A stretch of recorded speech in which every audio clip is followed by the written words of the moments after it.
So we're gonna go through this scan, but before we do on a few of these, let's take a look at some of the trades we talked about last week. One was AG.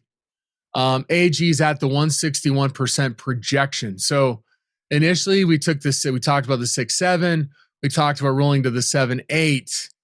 But just so you know, I mean, they're starting to see some bearish option activity creep into AG today. And specifically, it's the 12 April expiration on the put side right here. So this is what I would suggest. Okay, so we're out here in the May, again, rolling. So I have the information here, but we talked about rolling. Originally went for 26 cents. Okay. Then we rolled it. We sold it for 68 cents. And then we bought the next one for 40 cents. And then right now, with the bearish activity today, it's probably reasonable to close this out. So we're going to go right click, sell vertical.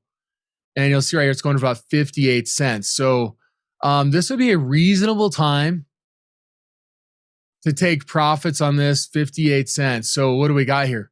We got a buck 10, a buck 26. We got $1.26 in credits. Minus 26 gets us to $1. Minus 40 gets us to 60 cents. So in essence, if you were to close out AG today for 58-cent credit, you're going to make 60 cents on 26. What is the return on that?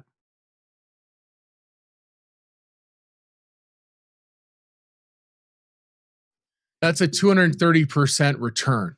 Okay. So again, this is a reasonable time to look at closing AG at the moment. And again, if you close it, you're going to book about a 230% gain on that one from last Monday, or no, it wasn't last Monday. It was the following, it's from the 28th. Sorry, it's from the following Friday.